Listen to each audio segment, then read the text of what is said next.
the front of that, and then I'm going to go here. All right. You're getting some tech. Aren't I tech? Yeah. Hey, Shauna K, female fat loss expert, and I'm here with one of what I call my superstar clients, Lori. Not a superstar. And she will argue that you're not a superstar. No, just a person doing stuff with my health and just trying to get fit. Well, not a superstar. And we're going to agree to disagree on this, because to me, Lori is such an inspiration and example of health. And so I wanted to talk to you a little bit about, you know, what you think is just me taking care of my health. These are the small changes that, you know, other women could implement to get awesome results. So first of all, tell us a little bit about yourself and how long you've been working out and how much weight you've lost, and have you kept track of how many inches you've lost? Oh, okay. So, I mean, I've been on a fitness journey or fitness weight loss for 45 years. Right, okay. Up and down, roller coaster, and everything else. And it's just, you know, it got to the point where my highest weight back in 2013 was 197. I'm only 5'4.5". And I felt at that time, you know, I'm a person, I'm very happy in life. I've got a great family. I've got lots of great support around me. And it was just getting to the point where I was just dragging all the time. And I needed to make a change so that I was going to be here for my 2 girls and my husband. I didn't want to be that burden where, you know, I don't feel well and I can't do anything and be with them. Right. So it's always been a journey. And I finally said, it just came to the point where back in 2015, I had some extra time that I could focus on me. And I felt that it was time that I needed to do that. And the pounds started to come off, the inches started to come off, and it was just enough of a boost to get that extra momentum going. Because, I mean, I've done lots of different things throughout my life that, you know, you start bike riding or you start skiing and you do all of these other things, but something gets in the way. Yeah. And you know what, to me, I just sort of look at it as I always made excuses for myself. And when I look back on it now, they weren't excuses, it was just life. And you just have to put the journey of your fitness and your health into your life. It just has to become a part of you. And it's hard. It's not something that's easy. It's taken me a long time to get to the point. And you know what, even now, it's still hard. I love desserts. I love sweets. Of course, we all do. Yeah, we all have our favorites. Yeah, but you can't beat yourself up. You know, no. if you want something, have something, but don't eat a whole pie. Right. Eat just one slice and be good with that and savor it and enjoy it. And don't get down on yourself because you had a slice of pie or a piece of cake or something. But we're all worth it. So the fact is that time never magically appears. No. So even though I'm calling you, I feel, a superstar client with, we still haven't gotten to how many pounds and inches, but considerable amount. Yeah. That we've never arrived. Yeah. It's not that it's like you spring out of bed every morning. Oh, I can't wait to work out. I can't wait to eat broccoli. Right? Like it never, like. No, you're right. You're right. There's enjoy days, it. I enjoy it. And you know, everybody teases the 5:30 a.m. crew that, oh my God, how can you get up? Well, I'm a morning person. And for me, if I don't do it in the morning, chances are it's not going to happen in the afternoon, because I get home from work and I'm tired. The last thing I want to do, I mean, I've done some double days. Yeah. You know, if I felt that I had that energy and I wanted to do a little bit extra, you know, I'll do back-to-back workouts once in a while as well too. But I have to really listen to my body, because as I get older, and I'm not young anymore, as I get older, there's things that I need to sort of watch out and make sure that I don't put too much pressure and too much strain on my body and my joints and stuff as well too. Yeah, so I think a big lesson is that you tried a lot of things before. I've tried everything. Right. I mean, everybody's tried everything. Right.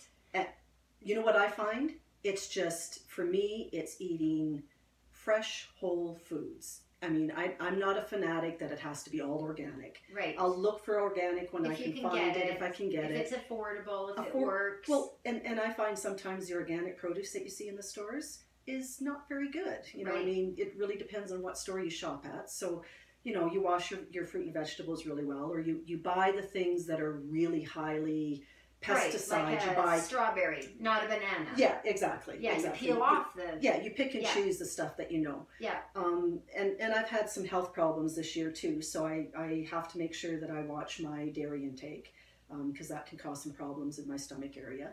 I don't eat a whole lot of grains, so I definitely stay away from wheat, not because I'm gluten intolerant, but because it just does not make my system feel good. So I'll have a little bit of rice, or I'll have a little bit of oats, but I just don't eat a whole lot of that. So lots of vegetables, lots of proteins, lots of chicken and fish. The odd dessert once in a while, but like you say, you pick and choose the stuff that you want to treat yourself with. And I have the odd glass of wine every once in a while, but it's just, you have to be happy with what the choices are that you make, right? Yeah. And so what I like about what you've done, and what you don't give yourself credit for, is that it seems like you were just ready. At that point when you were 197, it's like, okay, I'm ready. Yeah. And then you made small changes, and you were very intuitive about the changes. Yeah. Because you talk about, okay, dairy's not right for me, and grains aren't right for me. Like, you're not a zealot in that, okay, because a lot of people when they start fitness is like, I'm starting to work out 5 times a week. I'm cutting out alcohol, no grain, no sugar, no wheat. You're going to set yourself up for failure. If you do that, absolutely. And you know, over the last couple of years, because I've been here with you for the last 2 years now. Yeah. And one thing that I have noticed is that I think it was back earlier this year when we did the biometric, where we actually measured the whole body and everything. Composition. And that particular fitness challenge kind of opened up my eyes, because I was following the meal plan almost to a T. A few modifications here and there, but almost to a T. And I was losing inches, but the weight, I was completely plateaued. I was not losing any weight whatsoever.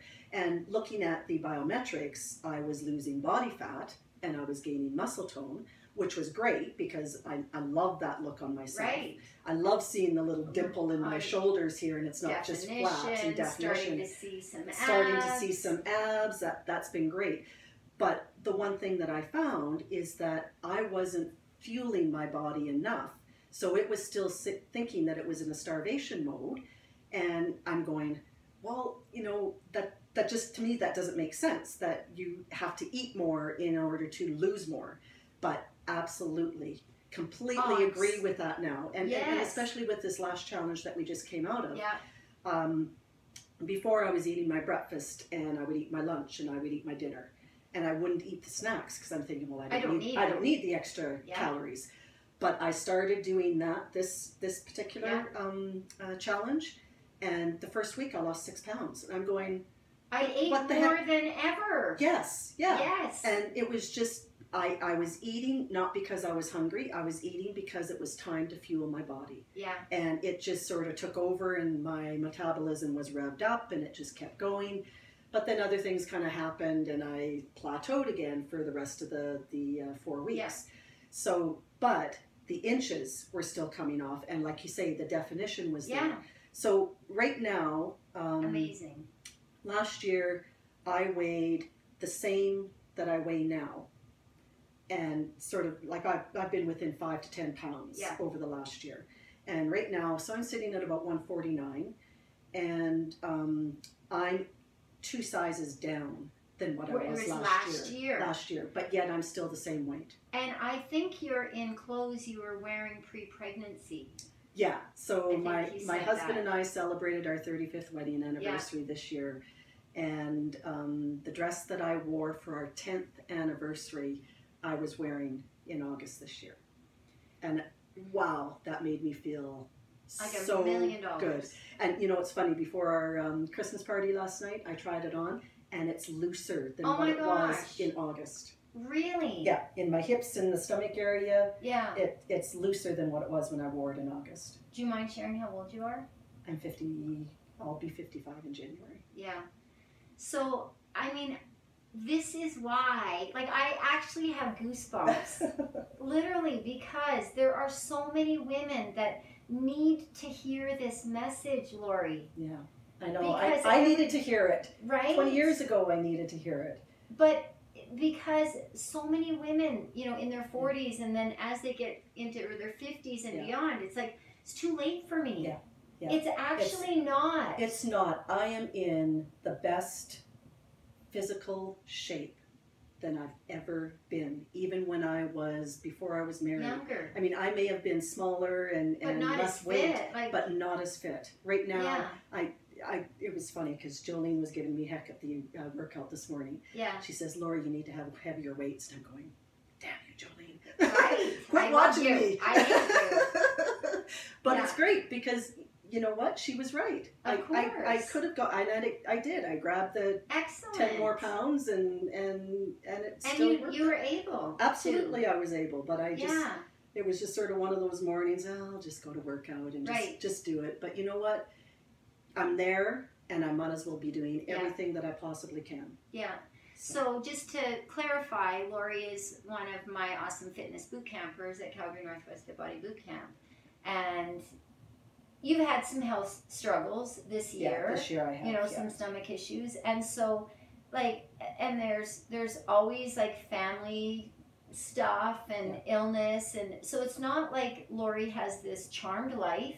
No. You have a great life, but you have challenges just like everyone else. Absolutely. It's just what life is. And you know, everybody has different things that they have to cope with and they have to deal with. Exactly. And I think everybody just needs to put that perspective on themselves to say, this is what my burden is, this is what my stress is, and you need to deal with that. Recognize it. You don't need to compare it to anybody else. No.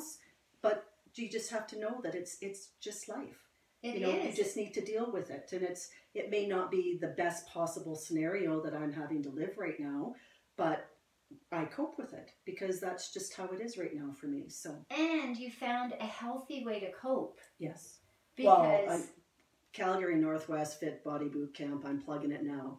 It's been, I don't want to say a lifesaver for me, but it's been a game changer. A game changer, and it's been that social interaction that I really needed when I came back to Calgary. Yeah. Being here by myself, my family was still out east, and just having these awesome people that I could start a relationship with and be friends with, and just have those times where you can just talk to people and they know exactly what you're going through and what those struggles are, and you get the instructors there that will kick your butt when you're not doing proper form, or you know, pushing you and egging you on a little bit more because they know that you can do it even though you think that you can't.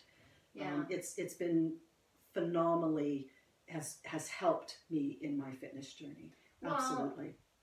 It's the community. It is. Right? Because great people. Yeah. You're missed when you're not there. You miss it when you're not there. Yeah. You have FOMO. It's like, oh, what was the workout? What did I miss? Yeah. And then, you know, the special events, like we had a Christmas party and, you know, we hike, and like, it's just the community. It is. Yeah. And the fact is that, you know, while I'd love everyone to come join our boot camp, whether, you know, not everybody's local to Calgary, but the fact is that you need to find a supportive group. Absolutely. Right? Absolutely. I think that's a key to women's success. Yeah. Like you say, you get to know these people, and it's usually the same group of people that go to the classes. At the same time. And like you say, people know when you're not there. Yeah. And mentally I need to say, oh, I need to go because I'm going to get razzed by somebody. Oh, where were you, Lori? How come you weren't there this morning? Right, so, because you'll be dealing it when someone else that's isn't right. there. Exactly. Right? Absolutely. So yeah. it's just support for everybody, right? Yeah. You're providing that support to other people, and they're providing it back to you as well. Yeah, and I think that that's one of the strengths of women and why we are the stronger sex is that because women understand the need for community and we're willing to reach out and offer help and accept help and support. And whether it's at boot camp, whether it's on my Healthy Secrets for Women 40 plus page, whether it's virtual coaching, I think just finding, you know, someone that you can, or a group that you can, you know, trust and gel with. Absolutely. Is really important. Absolutely. So awesome. Well, I really appreciate you being part of our, you know, sharing your journey with our community. I still maintain, and I know that once you've heard a little bit of Lori's story, that you will agree that she is a superstar, because you do just discount the things that you're doing as just normal. And there's so many women out there that want to do what you're doing, and hearing your story will help to inspire them. So I really appreciate I hope so. Thanks, you Shonda. sharing. Thank you.